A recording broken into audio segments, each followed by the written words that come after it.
Hello and welcome to another video. In this video I'm going to be showing you how I fletch my arrows. This is the first time I've done it in this way. Some of my older subscribers will remember that I actually made some primitive arrows with a survival card that I got from Bushcraft Essentials. I'll leave a link in the description box below for that video. The fletchings I'm using are 4-inch shielded right wing turkey feathers, which are obviously barred yellow and black. These are from Shire archery.co.uk here in this country. I'll leave a link in the description to their website as well. Absolutely fantastic guy, Trevor. I was on the phone to him for about an hour with me being kind of new to archery, and I was picking his brains a little bit. Fantastic guy. These, by the way, I've not been sent free. I've actually bought them. They come in packs of 12, so I got 2 packs of them. So a pack of 12 can do 4 arrows. The arrows I'm using are these PG ones from Amazon. They are a full carbon shaft, but you might be thinking, well, why do you need to refletch your arrows, Andy? Because they're brand new. Well, the fact is that the craftsmanship on them is absolutely shocking. I know they're mass produced. They're £36 for 12, which I thought was a blinking bargain for full carbon arrows. But yeah, the fletchers do leave a lot to be desired. Some of them aren't even on straight, so we're going to be addressing that problem. Also, I've got some new tips as well. Now, the tips that are on these arrows are 100 grain. I bought 40 new ones, so everything's going to be uniform. My idea eventually is to buy more of these, more of this colour. And you can see up here I've got loads of arrows to do.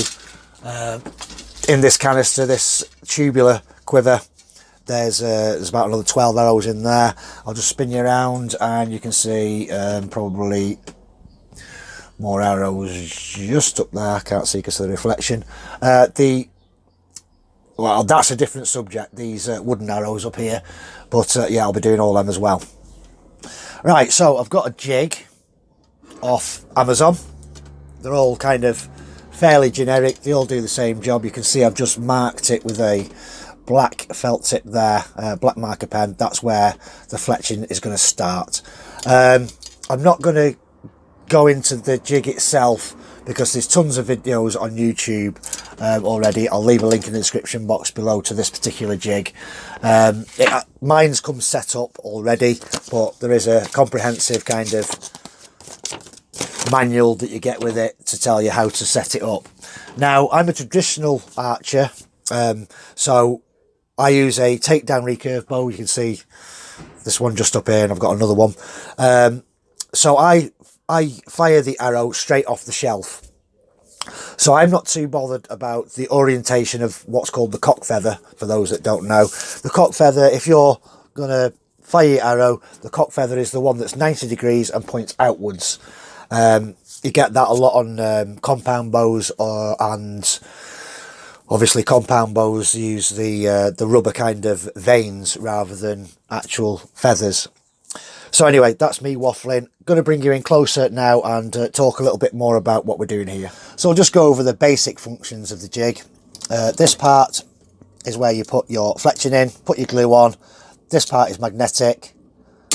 It's obviously got a backstop there as well, and then the idea is you can just gently push down onto the shaft to set the fletching, or the glue of the fletching. And then on this side you've got the orientation of each way you want the fletching. So this particular jig can do 3 fletchers, 4 fletchers, or 6 fletchers. I've got it set to 3. So you put your first one on, let the glue go off, remove the clamp, onto the next one, same thing. Just very quickly, you'll notice here, I don't know if the camera's going to pick that up very well. So on my arrows, there is like this rubber, like shielding, which protects the leading edge of the fletchers. So what I've done is I bought some 8mm heat shrink. So my first arrow is going to be a complete experiment. When I heat the heat shrink up, I don't know if it's going to burn the actual feathers, so I may scrap that idea, but we'll find out when I get there. Also, you can see that there's branding on here as well. I'm going to remove that at the same time as I remove the fletchers, because I want to do my own cresting. That'll be on another video. I'm going to make a homemade cresting machine, if you like. So right, that's me waffling again. Let's crack on and remove excuse me, and remove all the feathers off the arrows I'm doing. I'm doing a total of 6 arrows today. Right, so first of all, I'm just going to remove this, that kind of whatever it is. I don't even know what it's called. Simply, all I'm going to do is rip the fletchings off. They may come in one piece, they may come in multi-pieces. What I can't get off, I'm just going to scrape with a Stanley knife. So yeah, this is going to take a fair bit of time to get these off. You can see how brittle they are, they just fall into pieces. It's alright buying cheap arrows, but I mean the Fletchers, the new Fletchers, they was, how much were they? 2 packets came to about 17 quid. That's with posters and packaging, so it's not too bad. But when you're already spending, you know, like 3 quid an arrow for these ones, the black and white ones that you saw earlier up there, they're about 6 quid each. So yeah, can be quite expensive. I'm getting feathers everywhere. Right, bring you back when I've stripped them all.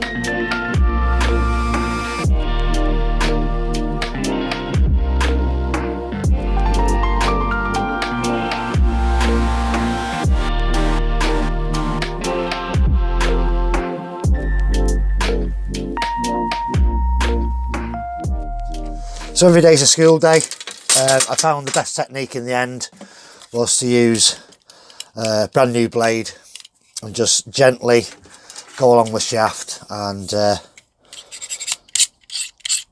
without taking too much carbon away was the trick. Any rough points, just, you get the feel for it, but the best way was with a Stanley knife. All that now remains is to just clean them up, get rid of all the branding with the nail varnish remover, and then we've got some bare shafts to work with. I mean, it is bringing off the glue residue, but it has to be minute amounts of it on the actual shaft. So there we go, one completed, just about, he says.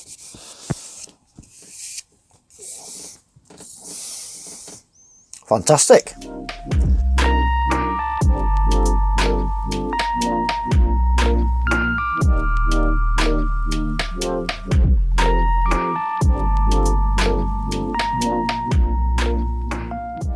Before I get into archery again, I'm just going to deal with a little issue I've got. This microphone I've got has a little clip, and the clip has all of a sudden decided to start coming off. So I'm going to glue it on while I've got the super glue here. Normal service will resume in a couple of minutes. So I've knocked the arrow in the jig in the upright position. So we've got position 1, position 2, position 3, and that's the upright position again. So as I've said, I've already marked the gauge where I want the fletching to start, and that'll become apparent in a second. So all we do is put the fletching in there, and they've actually got on the quill, they're actually flat, so that's pretty good. So roughly to the end there, just move it a tad, there we go. Next is put the glue on. Now the glue that I'm using is this Loctite, what's it called, Power Flex. So what I'm doing is just applying a little bit of pressure between the arrow shaft and the quill, which is in the clamp, because it is contact adhesive. This Loctite stuff is contact adhesive, so it does require a little bit of pressure. Let's have a look at that. Moment of truth. And now that is a thing of beauty. So all we do is rotate it, and we're ready for the next one.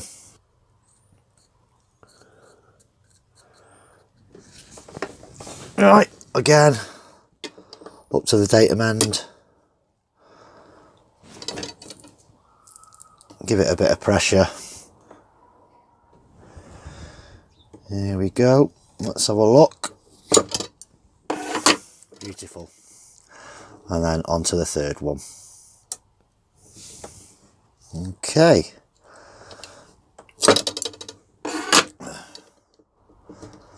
And there we have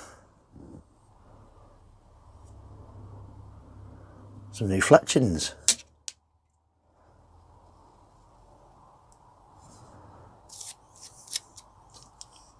Beautiful. So this next part is completely experimental. As you've seen, I've taken these little protectors, that's just what I'm going to call them, little plastic protectors off the original arrows. I've got some heat shrink wrap. Now the arrow outer diameter is 7.8 millimeters. This is 8mm heat shrink. Electricians use it, so I'm going to get it roughly, so about the same size. Cut a bit off. So I've just slid the heat shrink up over the edges of the quills. I think I've got them all there, just about. And this is, the idea behind this is, I think, is just to protect the leading edge of the feathers. Now, it's heat shrink, so excuse the noise. Get this nice and warm.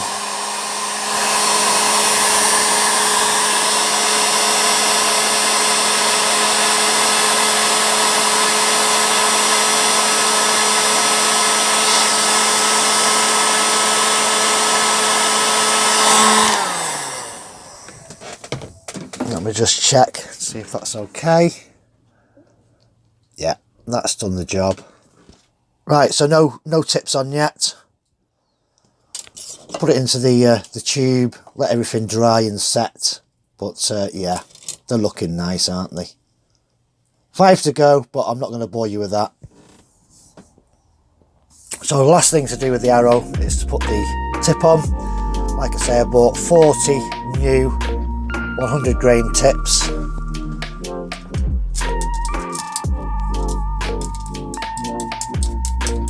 On we go. Then lift them up with a pair of pliers. These always remain in my quivers, and I've also got a set in my bow bag, which I'll show you that one day. There we go. One arrow done. Right, so there we go, it's all finished, looking beautiful. Looking beautiful. And with the new tip on as well.